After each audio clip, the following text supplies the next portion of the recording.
How's it going, everybody? And welcome to the Barely There podcast. It has been a minute since we've recorded, but we have a lot to talk about. We have a lot to jump into. But before we do that, happy St. Patrick's Day. I know I am sitting across from a chubby Italian man, but I actually am very proud of my Irish roots. So if anybody's out there has to enjoy some green beer, pretend like you're Irish for a day. Just don't be offensive about it. And have some green beer on me. But anyway, be sure to follow us on Twitter at Barely There Pod. I'm Duke Coughlin. You can follow me at that pod guy Duke. Also, you can follow Lucas Pefetti. You can follow him at Lucas Pefetti 46 on Twitter. My boy has just gotten back from Egypt. Spent a lot of time out there. Seems like he still has a little bit of sand up his nose. I'm not entirely sure. So if you see him blowing his nose, excuse him. He got a lot of the hot desert air. But Lucas, how's it going, buddy? DJ Moore is a Chicago Bear. We traded the first overall pick. And we spent a lot of money in free agency. Not to just get you all caught up all at once, but how's it going, Lucas? Well, also shout out to Lucky Spags. He said smash that like button and bear the fuck down. Also, St. Patrick was Italian. Also, I'm part Irish, dude. My fucking grandma was half Irish, half Italian, so it did bleed down to me a little bit. Yeah, that Catholic love in Chicago, but. How do I feel about the trade? Well, I mean, we got a lot to talk about. We got the trade, free agency, as you were saying. I think the trade overall was fair, right? If you look at it, if you break it down on the draft, Jimmy Johnson draft chart, they got pretty much exact value for it, right? If you were to count DJ Moore as the 40th overall pick, which I think is kind of being generous, right? I think he's worth a first rounder, maybe a late first rounder. I think AJ Brown went for like 17 or something along those lines. So DJ Moore, I'd say he's in the.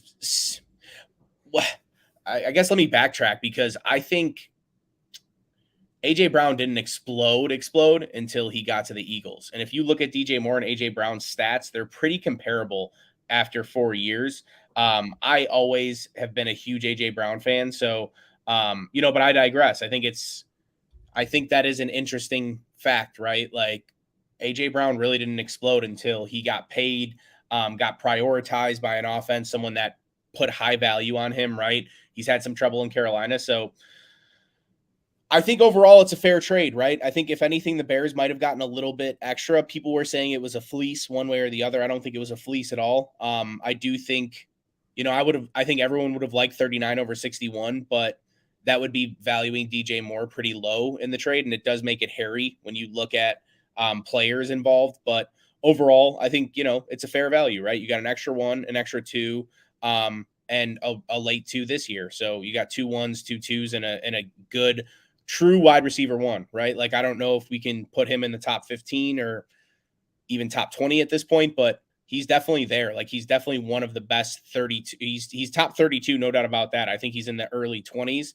If you were to stack up receivers right now, and I think he could definitely make a push to get into that top 15 by the end of next year, right? So overall, I think it's nice to see a little bit of prioritizing for Fields with this trade while you're simultaneously trading back and kind of saying, hey, Fields, you're our guy.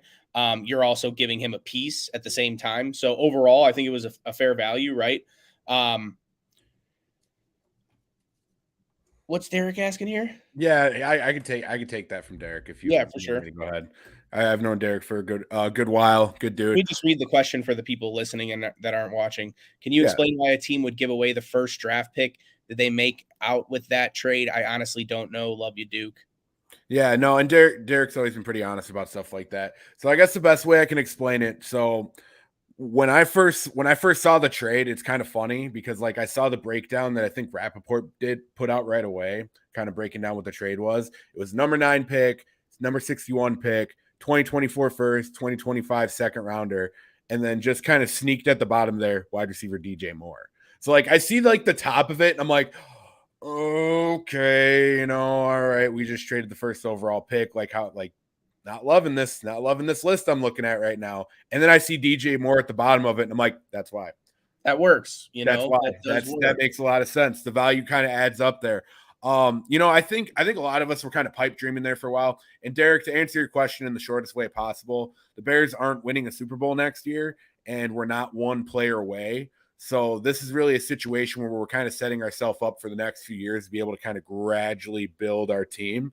That's kind of the best way I can look at it, because it's like we're not a Will Anderson away. We're not in the quarterback market, obviously, because we have Justin Fields. So that's why we're trading that pick away. But let me add to that real quick, Duke, because go ahead. I think that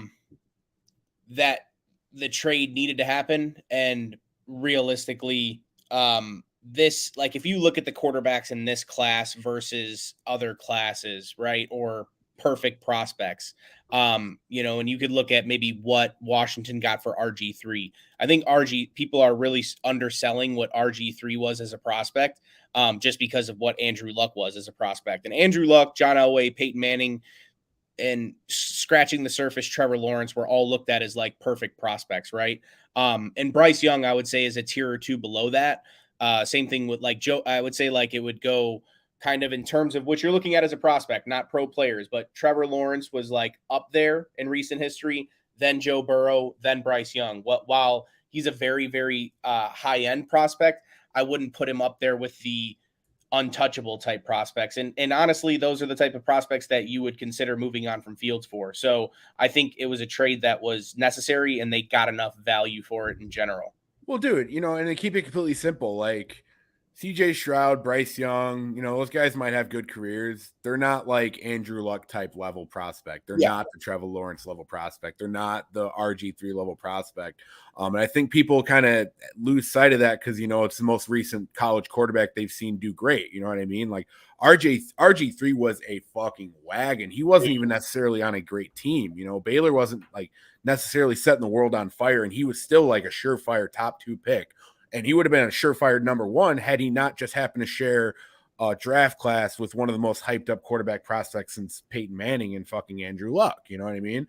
So that is definitely understandable. And like, I'm good with the trade. I love the trade. Well, I don't love it. I like it a lot. I like it. I'm in like with it, I guess. DJ Moore is like the sweet fucking spot for me. Because DJ Moore really is a guy who, like you said, he's kind of hovered around that top 15, top 20, maybe.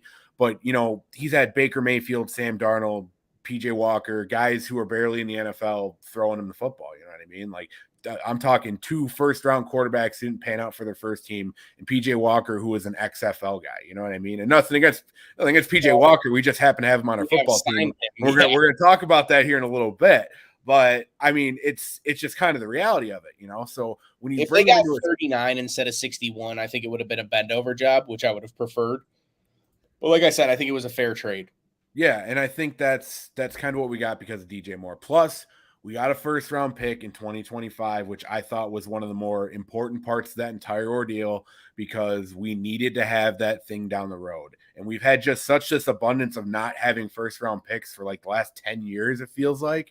And to have two years in a row, well, it's nice. Well, no, I guess we don't. One and then two. Yeah. 1 and then 2. But then you got you got 2 second rounders the year after that. So don't forget about that. And you're kind of hoping that the Panthers have a shit season. A lot of people are saying like, oh, they're going to be awful. That's a very bad division.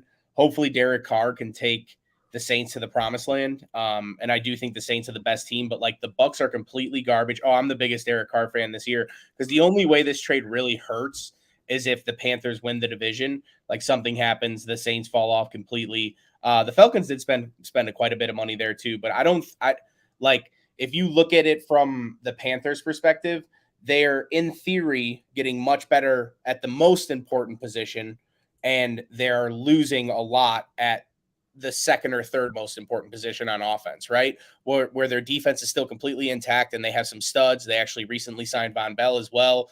They have a really good defense. So that alone, I mean, they when they got rid of what's that dickhead's name? Matt Rule. When they got rid of Matt Rule, Matt Rule is a dickhead. And Wilkes took over, and then they stopped playing Baker Mayfield, like, and PJ Walker and Sam Darnold were there. Like, they went on a little run. Like, they were playing good fucking football. Yeah, Steve Wilkes kind of helped turn that around. And they still have a pretty decent offensive line. So I think Bears fans they're just overly optimistic, saying like, oh, that's for sure going to be a top 5 pick.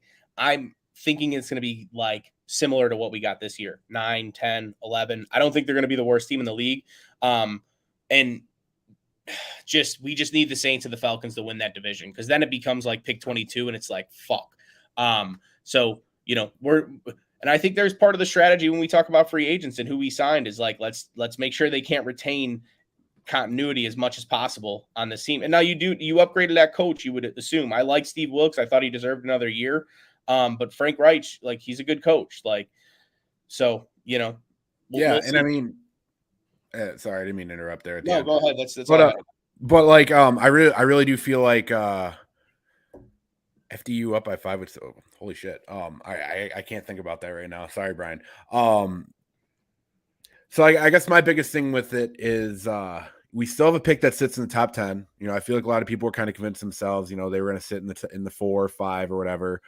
Maybe 6. It was the lowest we were going to go, but we're still in a top 10 pick, and we still have enough like back end capital that if we fucking just fell in love with a guy out of the blue and even wanted to trade up like a pick or two, like we could, or if maybe we sense a guy like Jalen Carter falling, you know what I mean, and we feel like we can snag him up. I'm not saying that'll happen. I honestly think it's a lot more likely that we trade back with that pick, but I do like what we did with this, man. And Lucas, I feel like for the last 2 years, me and you, every time we look at a wide receiver in the draft, I think the number one thing we always kind of come to the conclusion of is like, why, like, doesn't matter how tall these guys are, where's the beef? Like, where is the freaking girth? Where is the size? You know what I mean? There's too many 5'11", 173 guys sitting out there. That's not a shot at all to Darnell Mooney, because I love Darnell Mooney, but brother, eat a fucking cheeseburger or a steak. You know what I mean?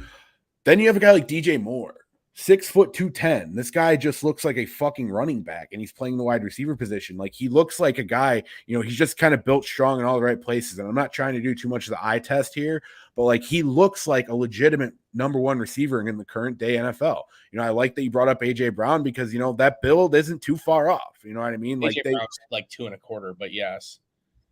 Yeah, big fucking boy, dude.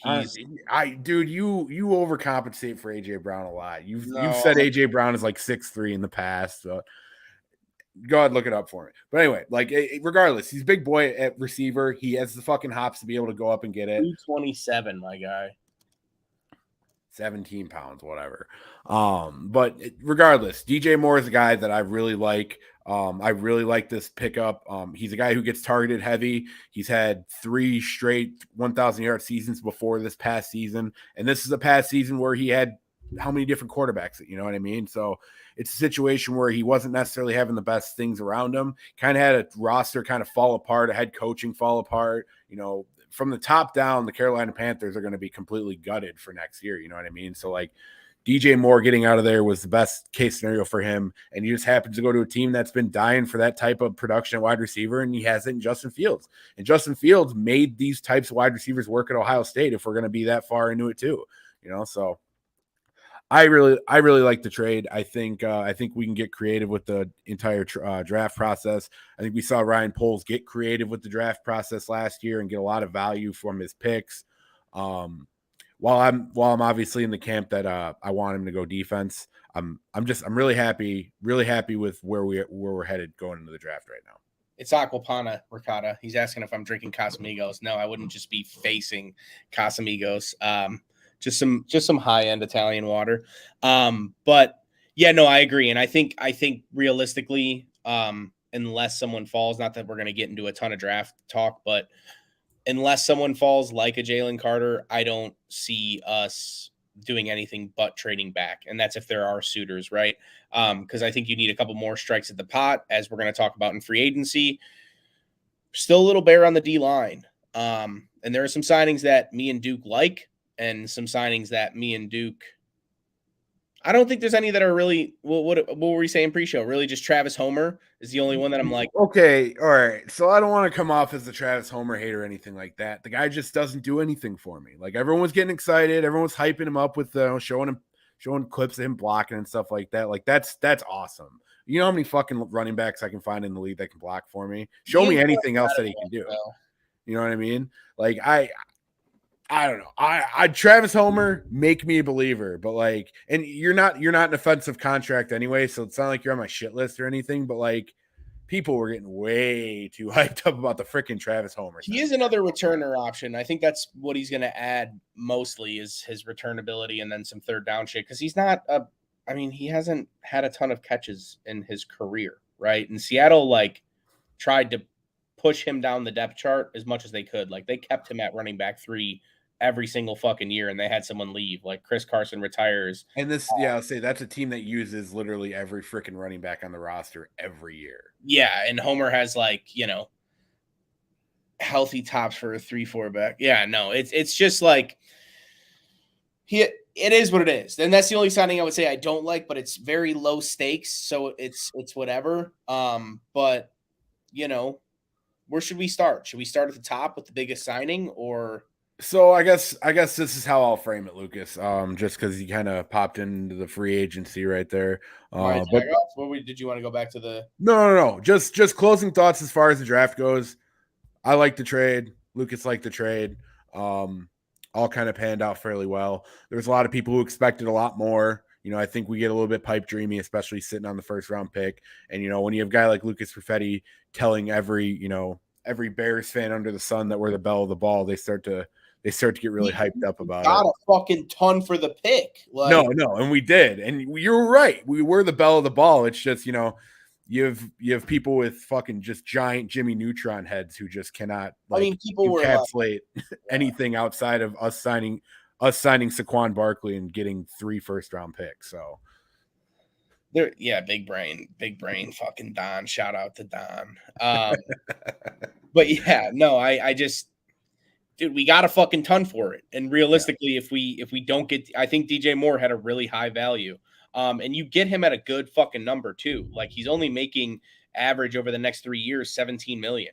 When you look at that in retrospect to someone like a Christian Kirk that just got paid, and he shut me up for sure and played really well. But what he did on the field is pales in comparison to what DJ Moore has done. And he's getting 4 mil more a year. Right. So it's just kind of one of those things where you got him at a really good number. You got him at a very young age, just entering his prime, and really projecting that our offense and surrounding him with not just because now the offense has fucking pass catchers. There are, we're going to get into free agency and some of the other guys that were added, but they have a lot of talent. And while they still need to kind of shore up the line a little bit, I don't know, man. I think DJ Moore can flourish. I think he can really be one of those guys that puts up 1,350 yards and 7 or 8 touchdowns. That would be fantastic for him. I don't know how much red zone love he's going to get with what we have, but Well, I think, and we've said it before, Lucas, the name of the game is matchups. And anytime we have a 3 wide receiver set with Darnell Mooney, Chase Claypool, and DJ Moore on the field together, it's going to cause problems for a defense. And that's key. You know what I mean? It's one of those situations where you can't focus too much on DJ Moore. Whereas in Carolina, you could, you know what I mean? So he really does have everything setting up for a breakout. And, a guy like Darnell Mooney could also feed off of that as well. Cause we saw what Darnell did when he had a guy like Allen Robinson, kind of trying to take a little bit of the attention away. You know what I mean?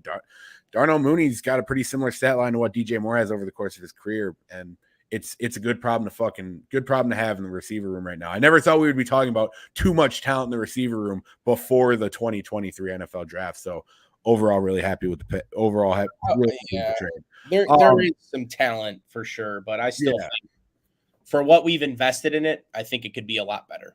Yeah, that's a conversation. That's a Chase Claypool conversation we've had a million fucking times. I don't even want to rehash it because I feel like me and you are on the same page with it. But so I guess as far as free agency goes, just kind of looking back at our predictions that we made about free agency, it looks like we kind of got a bit of a stalemate here between what we thought we were going to do. You were kind of on the side where we weren't going to spend really a huge metric ton of money. And besides maybe the one big signing, it was going to be a lot of 1-year deals type thing or whatever, kind of prove it guys that would bring in depth, bring in competition. And I was kind of on the other side of the spectrum where it's okay, maybe we don't sign that one big contract, but I wouldn't be surprised if we signed a couple decent sized second tier free agents that are going to be damn good players on the Chicago Bears, you know what I mean? Type deals, because that's how lacking of talent we are in a lot of spots. And we kind of finished a little bit in the middle. You know, you look at Tremaine Edmonds, 4 years, $72 million. If you would have told me before free agency started that we were going to be maybe I would have bought that we were going to be interested in Tremaine Edmonds, but I don't know about it at that price point. You know, I feel like that was not money we were going to be willing to spend on the defensive side of the football.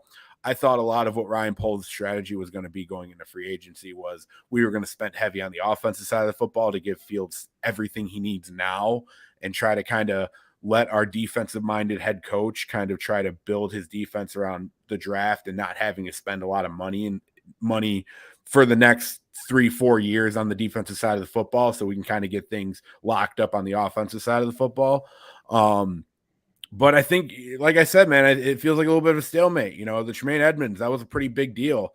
And we still kind of signed a couple second tier guys. You know what I mean? Nate Davis, 3 years, $30 million. DeMarcus Walker, 3 years, $21 million. TJ Edwards, 3 years, 19.5.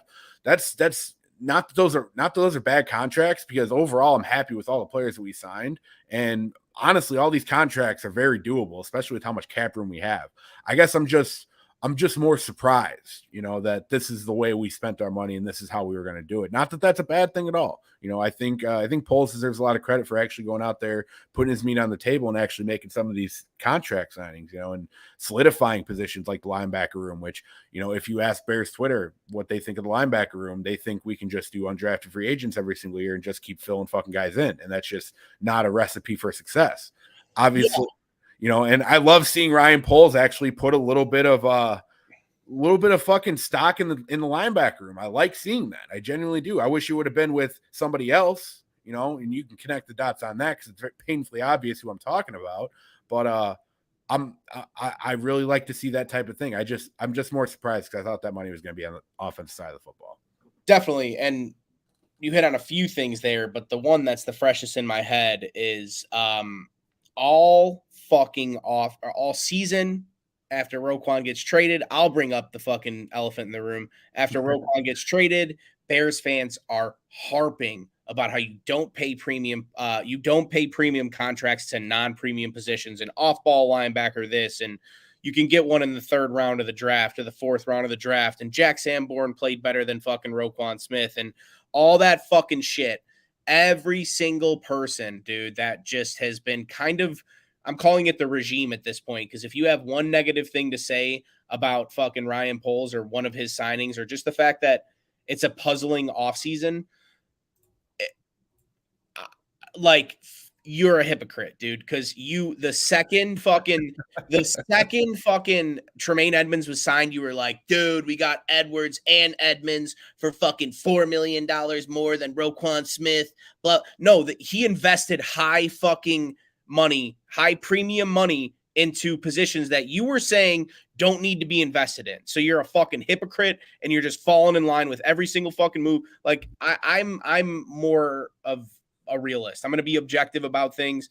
And like we were saying, I don't think there's any signing other than Travis Homer that I'm like, I like them all. Like, I think Nate Davis is probably my favorite signing, right? Like, I think he's a fucking mauler. He's exactly what we've needed. I think him and Tevin as the guards is going to be beautiful. We can talk about where we think he's going to get slotted in. We can go one by one, but just overall, I want to get that message across. All fucking offseason, you were just talking about fucking King Poles and how big his fucking meat was, even though we had the worst season ever in Chicago Bears franchise history. And you don't need to pay Roquan because fucking you don't pay money to those positions. That's what successful teams don't do that. Look what the Eagles and Chiefs are paying. No, we just spent $24 million on our fucking linebacker room. So it's clearly premium in our head coach and our general manager's eyes, and in my eyes too. I'm pissed that I'm agreeing with him, right? Because like, it's just, and it really comes down to Roquan. And sure, I like Edmonds, and he is a better system fit. He's played in a 4-3. He profiles more like a Matt Eberflus guy, with being a lot taller, a little bit lighter. I think Roquan's faster, to be honest, but you know, he profiles more like that lanky linebacker that fucking Matt Eberflus likes, and that's fine, dude. But like, I hated how people were just harping about it. And let's be real here, dude. In terms of accomplishments, Roquan Smith is far more accomplished than Tremaine Edmonds. I brought him up specifically on the first offseason episode is like, damn, I would kick the tires on him depending on the number, right? I was thinking he was going to come in at like a 13, so you're saving $7 million. The reality is we just signed him to 1 year less, $8 million less, but we're giving him 0.5 million more guaranteed per year. That to me is just a little bit like I know you overpay in free agency, but like you're not willing to overpay Jawan Taylor at $20 million to solidify your right tackle spot, who your former team that just won the Super Bowl spent that money on. You'd rather spend it on Tremaine Edmonds, right? And like that's a guy that I liked. It's just a little puzzling to me, right? Like letting David Montgomery walk and then replacing him with Foreman and Travis Homer because Travis Homer is going to be your blocking guy and somewhat receiving option, even though he's got like fucking 12, probably 25 or less career receptions.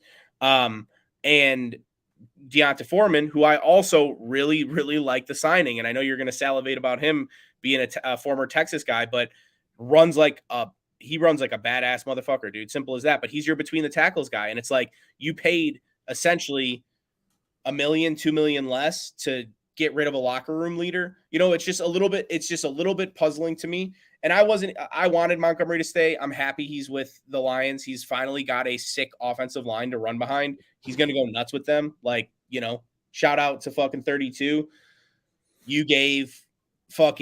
You ran like anyone in the Chicago Bears fan base would like to see, right? Like, I think you did a great job, dude. And you fucking represented the city well. You were a good dude. And you ran like, you know, Walter Payton's motto, never died easy. So it's sad to see him go. I'm happy for him. Detroit, it stings a little bit, but if he would have went to the Packers, I would have been very, very, very upset. Not that they needed a running back, but like Detroit, okay, cool. They've been poverty forever. They're on the up and up. I love Dan Campbell. That's cool. Like I'm cool with that, right? But it's just you're replacing positions that we were being told are non-premium positions, and you can easily easily get them for little to no money or as undrafted free agents, right? And now you're investing heavy capital in that, and you still need 4 defensive line starters.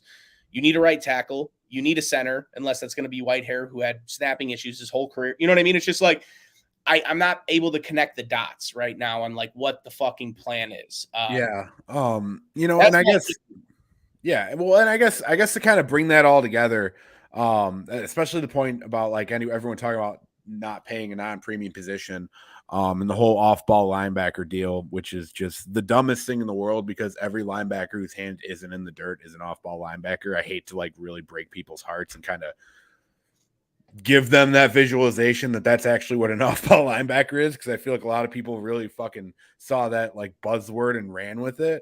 But I think what my friend Lucas here is trying to say is Ryan Poles isn't he isn't who you think he is. You know what I mean? Like everyone thinks they have Ryan Poles figured out. And, you know, myself included, I thought he was a guy that slept till 4 PM and, you know, and maybe ate Dorito sandwiches a little bit late into the day and a little bit too often. You know, I don't know. Maybe he wears a fucking white beater under his fucking suit. I don't know. You know what I mean? Maybe he's just a slob, but he's genuinely shown me less slob behavior with the way that he's prioritized the linebacker room, which is something that we've been talking about. I like that he prioritized it. So I don't want to be coming off as negative because I like both of the signings. I think they're both good. Yeah. It's just puzzling to me. Like, I just don't know what the plan is. That's all. Well, no, but I'm in the same boat. Like, and my explanation was just more or less like everyone who will like just cape for fucking Ryan Poles and every single thing he does on Twitter, they'll end up just making themselves look, you know, kind of like you said earlier, they'll make themselves look like a giant hypocrite when Ryan Poles does something good, but is against what the narrative that you were driving. And then when you try saying that this is what you thought Ryan Poles was going to do all along, you look like a fucking idiot, you know? And a lot of people on Twitter, you see it. Don't, like you guys know what I'm talking about. Maybe the big Twitter accounts, maybe they're not listening to the Barely There podcast, and that's totally fine. Because a lot of I don't want to say anything mean, but there's a lot of people out there who are looking like giant hypocrites because they sat around all offseason and talked about how Ryan Poles doesn't prioritize defense, and then Ryan Poles just went and spent a lot of money on the defensive side of the football. But I think that kind of rolls into my favorite signing, probably I have 2. But I'm just going to stick with one, and me and Lucas are going to talk about the other one. But man, A wise man once said, when you say Wisconsin, you've said it all. TJ Edwards, baby. This is a guy, another guy I loved coming out of his draft class. Could not believe that he did not get drafted. It's staggering to me watching what Jim Leonard did at Wisconsin for like the last 4 to 6 years. Really, just even before that, like just the defensive factory that, like, one of the best defenses in all of college football every single year, yet you could not get anybody but an edge rusher drafted from those fucking teams. I just did not understand it, man. And then you see a guy like TJ Edwards and everybody's shocked. And then you see a guy like our boy Jack Sanborn and everybody's shocked. And I'm just sitting here like, I watched these guys ball for 3 fucking years each. You know what I mean? Like, I am very happy with this signing. I think him and Jack are going to pair well. I think TJ kind of plays maybe more that Mike Sam type role where he's going to be a little bit more of a bruiser on the inside. I think Jack showed a little bit of nimble feet as far as what he's going to be doing, but I'm going to be interested to see how that all plays out. Whether he's going to be playing Mike Jack as a situational pass rusher.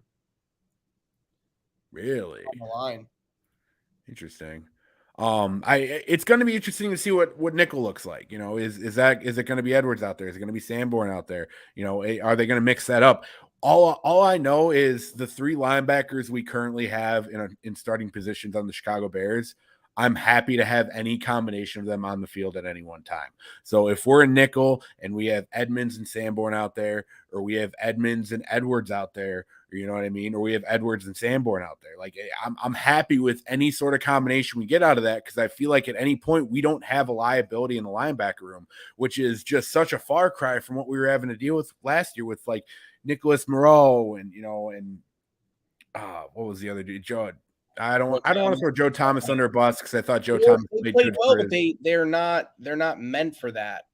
Yeah, there's levels here. You know what I mean? Like, we can bring out the Bain and Garfield scale. Unfortunately, yeah. Joe Thomas. It was Joe Thomas. I met you at training camp. You're a great fucking guy. I would love to see you get brought back as depth. Yeah. Honestly, but like there's just levels. TJ Edwards, that's a guy who just played in a Super Bowl and he helped lead a fucking incredible defense all year. You know what I mean? Jermaine Edmonds, kind of the same deal. Didn't go to a Super Bowl, but Buffalo defense, he was kind of the guy in the center of it. So it's go. I thought you were finished. Keep going. No, you're good. Just kind of lock down my point. Joey's calling people out by name in the fucking chat. Love to see that. But I really like signing. TJ does everything right at the linebacker position. Happens to be a Wisconsin boy, so I'm always gonna love that. And this contract, for as far as comparing it to other contracts, either at the position or even just the contracts we signed with people this offseason, fucking steal. 3 for 19.5 for what TJ Edwards brings. Steal. Best contract of the offseason for the Bears. Yeah, and I if I have to be the bearer of bad news, I would assume if they're paying these guys $24 million, that Sanborn's just going to be the base guy. And that's why I ask about if he'll be a situational pass rusher and try to bring him off the edge, or maybe, run something that looks similar to base, but with a nickel back coming in. Who knows? Maybe it's Edmonds playing that nickel back, at some times, depending on the matchups. But I do think, if you're paying $24 million, especially with the $17 million that Edmonds is getting, that he's probably not coming off the field. You would assume that would be a bad investment. You would hope, honestly. Yeah, you would assume. And Edwards got a good enough contract too, where I think, they're going to be locking down Edmonds will be on the wide side and Edwards will be on the short side. But realistically, even with injuries and that being a part of the game, that you're not turning to street free agents when, people get hurt, or at least I know Sanborn is a street free agent and so is Edwards, but he's not playing like one, right? So, and I do think he's going to have a workload built out for him. Definitely going to be a 4-prong special teamer again, right? Like kind of go into a lesser role than he was given, but he was exposed to a lot. Now he could take a step back and really learn from these guys that are seasoned pros, and improve his game. And then, I see him being kind of one of those guys that when he gets his shot again, it's going to be hard to justify keeping him off the field. And maybe you do rotate someone like an Edwards out or something like that. But that's, with years to come, and we'll see how training camp and all that stuff goes. Cause you would think no matter what the contract is, the best player should be on the field.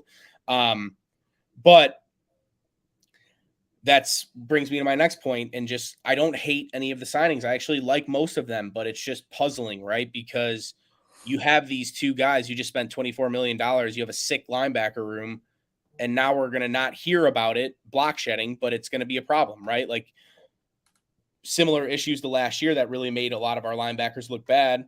Specifically, someone like Roquan, who block shedding is not his strong suit, right? Like you're going to have these guys getting driven back into lanes. It's going to be hard to come up and make tackles at the line of scrimmage. You're going to have to be fighting off a lot more blocks because you don't have that D line in front of you. And when you look at where Ian Cunningham and Ryan Poles come from, that's KC and Philadelphia. They're built from the lines out. They're not built from the outside in. And it's like our defense right now, it's like pretty nice fucking defensive backfield. You can improve at cornerback. If you would like to for cornerback 3 or maybe even cornerback 2 and push one of the other guys down the depth chart. But it's like, pretty good, really good defensive backs, really good linebackers. Literally, I don't know if you have one, maybe Justin Jones is your only true starter on the defensive line. And we were all talking about how the Bears needed an upgrade at 3 tech, right? Like you come in and sign Andrew, tell me his names. Andrew Billings, right? Like don't hate the signing. He's a 1 technique, really low stakes. You can get out of that contract. Walker, who I like, is been a situational pass rusher. We don't know how he's going to play in terms of as an edge against the run. He's coming from a 3-4 into a 4-3. People are projecting him to be like the 3 technique or the inside pass rush on third downs. But like Dominique Robinson's a nice piece, right? Another situational guy, a rotational guy. But like it's just a little confusing to me, right? Like you would think if you make your big signings, you make your 2 big signings on the defensive line and on the offensive line. Now you're really open to like, okay, we need a center, right? Like say you sign Draymond Jones and Juwan Taylor, like, okay, we have our 3 technique, our most important defensive line position figured out. Now you have Walker as a pass rusher. Okay, we got a little bit more pass rush, and you got Juwan Taylor on the right side, like, and say you don't sign an Edmonds, but you only have Edwards and Sanborn, and we go full Badger and Deuce just blowing loads. Like, then it just makes a little bit more sense to me because you're open in the draft, right? If you really think you can upgrade value-wise at corner or linebacker or defensive line, you can make any of those selections and be like, hey, we have one guy at each level that's really solid, right? Or that's why it's just I feel like the way we played this offseason, it gives us less flexibility in the draft. I feel like with 9, 56 or whatever it is, 61, 64, like those 4 picks are probably all going to be linemen, which I don't hate that. And I wouldn't have hated that even if we did make those signings. But it's just, I feel like you're kind of backing yourself into a corner a little bit. Yeah. I mean, and it's, I wouldn't say we kind of have like a little bit of like a crystal ball now of what Ryan Poles is going to do. Like I kind of thought we would. I thought this free agent period would kind of say a lot about what he's probably going to do, but we're not going to know until that first pick, really, because I mean, like we've said, it's more confusing more than anything. It's not a bad confusing because I like a lot of these picks. I like all these signings for one reason or another, even the Travis Homer one, because like you need to be able to solidify running back 3 as much as unimportant as that might sound. I don't like that signing. Let's not try to be nice now, dude. We both like it. But like, I mean, one we still haven't even talked about is fucking Bob Tonyan. Stealing a guy from up north. We have a tight end too, a legitimate tight end too, not some guy that's either signed off the street or showed high upside. Like Rob Tonyan's played some really good football in his career, and he happened to grow up a Bears fan and grew up as a guy who always convinced himself he was going to play for the Bears. Bob, I can only imagine that playing for the Packers as long as he did, maybe that was a little bit conflicting, but we welcome you to Chicago. It's kind of nice having both our tight ends be like these fucking just diehard Chicago guys. And also, by the way, TJ Edwards, local Illinois kid. Can't think of the high school he went to off the top of my head, but another guy that is local. So that's always kind of a cool part about it. But we got weapons for Justin in the form of DJ Moore, Rob Tonyan, Devonta Foreman, turning the other side of my college fandom because I just raved about the Wisconsin Badgers. some people might not know, but I'm also a Texas Longhorn fan, follow them pretty strongly as well. And Devonta Foreman was a guy that I watched quite a bit during his college days. And, I will swear by this, and I will have anybody come and dare me to prove this statement I'm about to make. But there was not a game I watched with Devonta Foreman at Texas where he was not the best player on the field. I genuinely believe that. He is an absolute bruiser. He is a guy who has second level speed when he can get to it. But he can just batter through a line of scrimmage and get 5 yards, man. He's a guy that once we get inside the 20 is going to be an absolute fucking menace. And he proved it with the Panthers, man. And he proved it when he got shots with Tennessee, when he got shots with Houston. Like, he was a guy who, when he got an opportunity to play ball, he showed it. He's a running back who's just going to be entering 27 as he walks into this season. Doesn't have a lot of mileage on his legs because he really hasn't had a ton of opportunities. And he's a guy who's kind of flown under the radar. Fantasy players will absolutely know who Devonta Foreman is, especially from last year alone. I know Lucas said at the top of the show that this is a guy that kind of carried him in his fantasy league last year for about 4 weeks. He's a guy that there's a show, but he did get a lot of exposure because of fantasy. Yeah, there's a lot of upside there. And, I think a lot of people, and I know Lucas has historically been a non-Khalil Herbert guy, and that's totally fine. But I think a lot of people are underscoring the ability to have Khalil Herbert kind of be your running back to set the tone on a drive, and then having a guy like Devonta Foreman inside the 20 to really fucking send it home. Like, that is a nasty combo to have. And, that is what losing David Montgomery, that's probably the biggest thing that hurt for me initially, was that we weren't going to have that 1-2 punch anymore. We weren't going to have that Chubb Hunt type of 1-2 combo to really just punch teams in the mouth. But I think the Devonta Foreman signing has the ability to kind of bring a different dynamic to that type of 1-2 punch. Yeah, I like Foreman a lot, to be honest. But to me, it's just a little bit confusing. And this could all go out the window. If Poles takes a corner at pick 9 because when Witherspoon falls there, then he truly is just getting hey, I thought Edmonds was the best value I can get for a building block in free agency this year. And then I'm just kind of, because all these other contracts are falling off. What did I do? Did I do something? No, you're good. You're good. All these other contracts are falling off when Fields should theoretically get paid, or when his contract should fit in, right? So if you identified your one building block was Edmonds and you thought it was at the best value, and you're going to go there and get every value player in the draft, then all of this is stricken from the record. But the reality is it's just, well, you signed Homer and Foreman. So now you have money invested in your room, and you don't have the room on a roster where if someone and I'm not even going to use Zach Charbonnet, but Tajay Spears, right? He's getting projected a lot higher than he was supposed to go. You can maybe get him if he falls to the first pick in the 3rd round. It's how do you pass on him? He's probably going to be the best player on the board at that point, right? I feel do you still make that pick? Now you have to cut Homer or something like that, or, that's why it's just a little bit puzzling, right? Same thing with Nate Davis, who is my favorite signing of the offseason. And I thought they got a really good, contract for his level of play. He's an absolute road grader. I mean, he's a mean motherfucker, dude. And that's something that we missed from the Pace era bad, especially when it comes to the interior.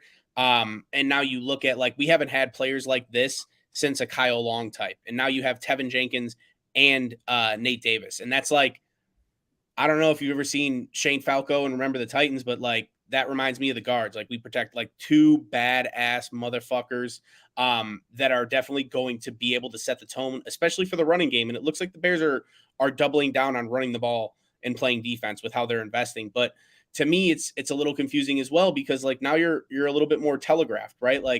Foreman is at his best running between the tackles. Herbert is at his best running outside zone and is a little bit limited in other spaces. Whereas I think Foreman can run outside zone well, just he's a lot better with inside zone and in between the tackles, right? So Herbert is your outside zone guy. He's that one cut, and he's your big playboy. And I'll give him that, right? And I'm not comparing him to David Montgomery anymore. So maybe I'll ease up on the Jeremy Herbert talk, or the. Yeah, I'm not going to hold my breath on that, but continue. But, and then with Travis Homer coming in, it's like, well, his strongest suit is pass blocking. So they're probably going to throw. So it's just almost like you're telegraphing your game a little bit with the committee approach. I feel like other teams that do the committee approach, like, Elijah Moore and Christian McCaffrey, they're a 1-2 punch, right? But they can both do more than what their roles are. So you can keep defenses honest, where I don't think you have that same type of effect with that one. Or even if you look at San Fran years past, when they had like Jeff Wilson, Raheem Mostert, or the Miami Dolphins, like they're both kind of very good at a few different things, where now I just feel like it's a little bit more telegraphed. Yeah, and I mean, I feel like, and I don't want to give Getsy too much credit because I've been pretty notable about being up Getsy's ass, but more I've taken time to look at his body of work last year with what he was dealing with. I've given him a lot of credit. But you think in situations like that, you would kind of do, expect, you would kind of do, what the hell is the word I'm looking for here? You would you do a tendency breaker. Like you constantly do tendency breakers. Like that's when you try to get a Herbert up the middle and you have defensive tackles that are playing outside of the guard's fucking shoulders because Herbert's in the game and you fucking gash him for 20 yards. That's where you really have to get creative with something like that. I always think of like Warwick Dunn and TJ Duckett back in the day with Atlanta, with how they really used to mess around with that. TJ Duckett, obviously just so much an inside the tackle guy, but they would just like to sneak him outside on an off tackle every once in a while. And it would throw defenses for such a loop because they just did not expect it, that he would catch like a 10-15 yard run with his big ass flying down the field, And I think teams have shown they can do that do that pretty well, even like, and I'm not comparing matchups here. I'm just saying of like all-time matchups that were pretty good at it, but even like LT and Michael Turner, they did a pretty good job with that as well. Turner, obviously the bigger bruiser type of guy that they used to toss outside. And honestly, he had some jets for a big boy, but that wasn't his game. Whereas LT, man, you hit him in the outside zone or an outside counter, like he's fucking gone, So there's ways to get creative with it. Tandem, if you really think about it, dude. Yeah, no, we didn't. One of the best in history. And we didn't get to see it long enough, you know what I mean? And before that, it was like Sproles and LT. So like and that's a tandem in its whole self. It's a little bit different than the one I just explained, but there's definitely a way that's where it's going to fall on Luke Getsy's shoulders. He has to find a way. He has to see what the strengths of these guys are, and while not making them too predictable. If anybody did make things too predictable on the offensive side of the football, I always hate bringing up this bald fuck, but like that was always Matt Nagy's biggest downfall, is he could never find a way to articulate the use of Jordan Howard and Tariq Cohen together. He just used Jordan Howard constantly as the inside fucking guy, and he only had Tariq ever fucking run to the outside. Whereas if he ever were to mix it up every once in a while, just to keep teams honest, they wouldn't be able to prepare for tendency so often. And I think that's where Getsy really has to run with these guys. I think he can really do something. And when you add a Zach Charbonnet to the potential equation, I'll give it to you, Lucas. Relax. Don't blow loads over there. But dude, that's what kills me the most about these moves. It's like probably takes him off the table for where he's going to get drafted. Yeah, I mean, but it is what it is. If it works out, we'll all be cheering for Zach Charbonnet. I promise. But. Yeah, I guess just to kind of wrap her all up as far as free agency goes. Like I like nearly all these moves. Travis Homer, fucking prove us wrong, buddy. PJ Walker, that's a guy we haven't even talked about. Just kind of glance over it kind of quick. I mean, we talked about it though, but like I like the move a lot, actually. Like we talked about it first. It's something that could be weakening the Panthers, and that's something that's huge with Deonta Foreman too, if he would have went back there. And then PJ Walker being that stabilizing kind of force that just gets them wins somehow, right? Like just has enough moxie and enough athleticism. And plays, he actually plays the position pretty well, right? He's not like a one read and run kind of guy, but I just feel like I talked about it so many times. Like you can't have Trevor Seaman come in and ask 10 guys to do things differently, right? Like now with PJ Walker, obviously not a Fields level of athlete, but you're going to be able to run similar concepts with him. And that's something that we needed to do. And we were talking about drafting maybe a guy like DTR, or if Hendon Hooker fell far enough, right? Like someone like that, and keeping youth and churning it out and trying to trade him for draft capital in the future. But when it comes to PJ Walker, I think that's like a formidable backup. That is our Tyler Huntley right now, right? So I do I like it. I like it. I don't hate that comparison at all, honestly. Not a big Snoop Huntley guy, but I definitely it's a guy you can just plug into your offense. You don't have to change play calling. You can pretty much trust what you're going to be running. Obviously, you're not going to be asking PJ Walker to take the deep shots that Fields is going to be taking or try to run them nearly as much as Fields is going to be running, especially if Fields gets injured from running like that. But he's a guy, he could definitely make some throws. Like definitely like short to intermediate routes. He can definitely fucking move a football. He makes some plays with his legs too. Yeah, no, he's a mobile guy. He doesn't like depend on that nearly as much as like I think people kind of push on him. I think he doesn't get enough credit for what he does with his arm. Yeah. But he's thrown some pretty nice balls. I know the one that's flying around Twitter is his Hail Mary to DJ Moore against the Falcons, but really, if you want to know why we signed PJ Walker, maybe look a little bit deeper into it. It's not just the DJ Moore thing. Dude can definitely sling the rock. He was a hell of a player in the XFL as well. He's kind of got that natural born leader type thing to him. You know, you brought up Shane Falco a little bit earlier. You quoted the wrong movie, which I have to berate you about. Didn't I say the replacement? You said Remember the Titans. Oh fuck! Is that why you're like? I let it go, but I had to get you. You should have fucking said it then, dude. Because now I feel like an asshole. But it is the replacements, yeah. Yeah, but I freaking love that movie. But Shane Falco, man, he's got that fucking moxie to him, kind of that underdog vibe, and that's PJ Walker to a fucking team, man. He got back to the league through the XFL, man. That's the Taylor Heineke type story. You know what I mean? Like that's the type of shit that's captivating. That's what you want in your backup quarterback. You know, he's not a guy that has set the fucking world on fire, arm talent or anything like that. Kind of similar to Heineke, but he's a guy that when you need him to come in and start a game or two, you know the team is going to buy into what he's selling, and that's otherwise you're getting backups, which I'm not putting Mitch in this category, but you're getting backups that are failed first round picks that you're hoping just like fucking figure it out and learn and be the 1 in a million of Geno Smith, right? Or you're getting the Chase Daniel type, like the secondary coach that you really don't want to see him throw the fucking ball like a Mike Glennon.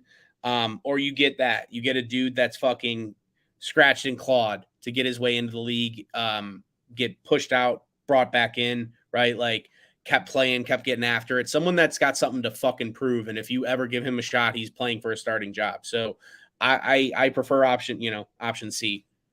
Yeah. Well, I mean, and like, even if you love your starting quarterback, even if your starting quarterback's fucking prime Tom Brady, you want that guy behind him that if he gets an opportunity, he's fucking scratching and clawing, you know, he's biting fucking kneecaps for it. Because you look at the greats, dude. That's how they got it. Brady got it because Bledsoe went down. Bledsoe was a fucking first over, and I'm not trying to get into fucking Patriots history, but Bledsoe was the golden boy. Even had taken the Patriots to the Super Bowl at that point, had the fucking big contract, was the first round pick. Which I don't know if people remember Drew Bledsoe's arm, but he had an absolute fucking cannon as well. Like he was everything like a New England fucking area wanted in a quarterback. Tom Brady fucking grabbed that and never looked back. And while I'm sure Patriots fans still have kind of like good memories on Drew Bledsoe, you know, you always want that guy kind of waiting in the wings that if he gets the opportunity, he's going to give fucking every last bit. You don't want the Morans of the world of like fucking Blue Mountain State where he's just so fucking happy to be a backup quarterback because he knows he's going to get paid well. Exactly. He's going to get to hang out with cheerleaders. You know what I mean? You want the guy that's actually there, like fucking sleeping at the facility, you know. You want him to believe he's better than the guy in front of him. Like, yeah, that's why people love Taylor Heineke. That's why people love Josh McCown. You know what I mean? Like, that's the backup you want. Oh, for sure. But yeah, no, overall, like I said, you know, just kind of bringing it all fucking together. You know, while Pole's strategy is a little interesting, not something that we really kind of thought he was going to come in and to do. A lot more contracts on the defense side of the football than I expected, besides the Nate Davis contract, really.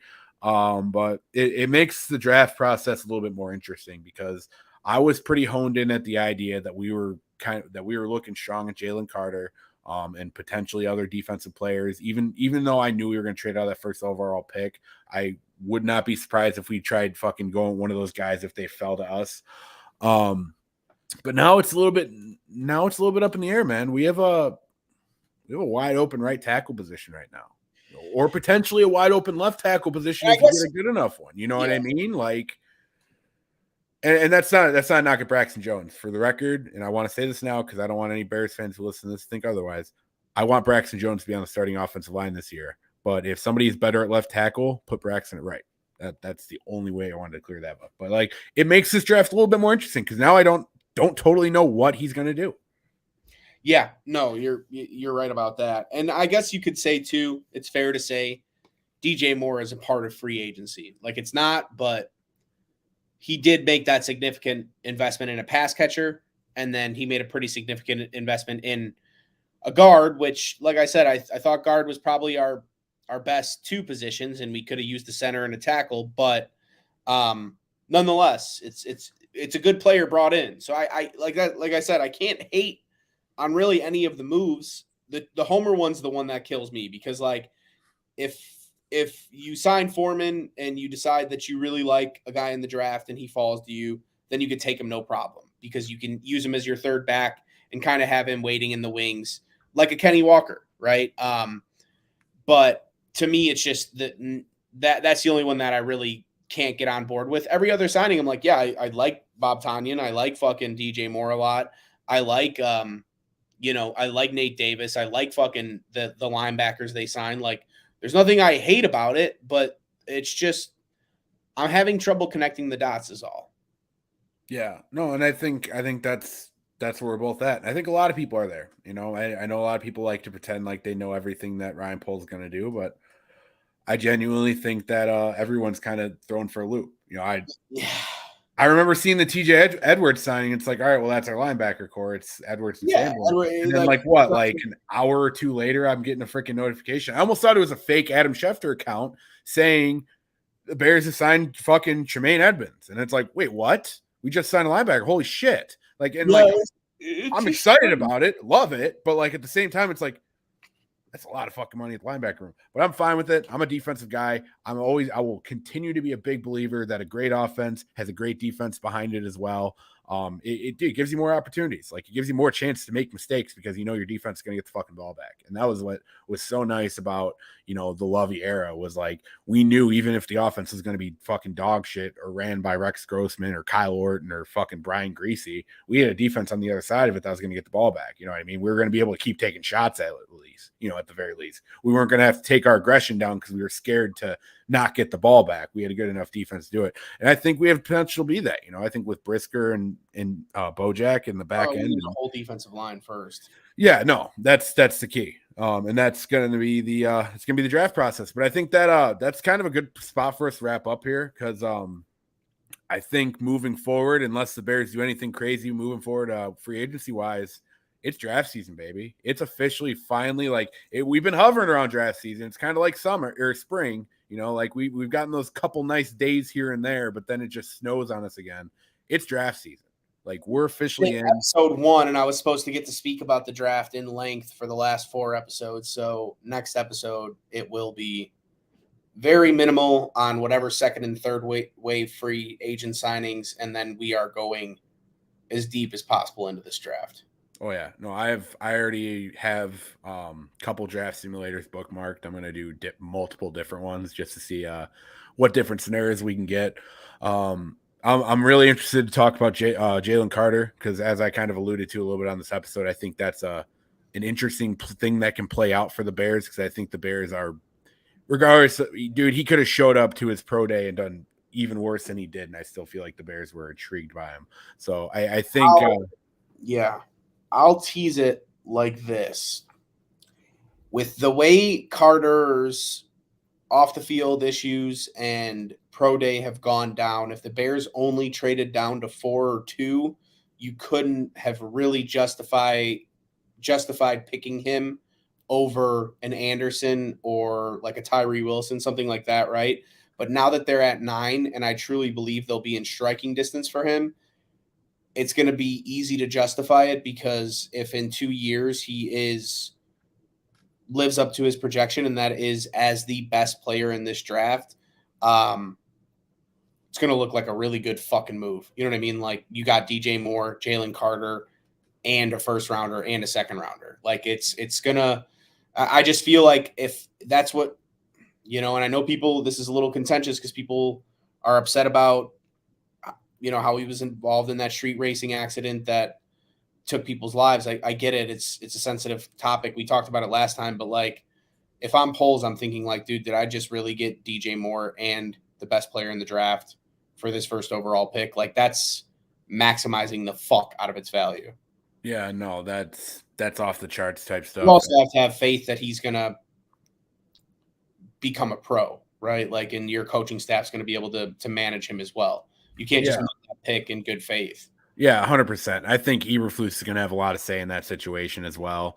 Ryan Poles is a guy who obviously takes a lot of takes character into account, takes a lot of like personal interactions into account. Even on the flip side, we saw with how things kind of blew up for Roquan, but we see it with him being personable with other players that he really obviously likes that he brought in himself.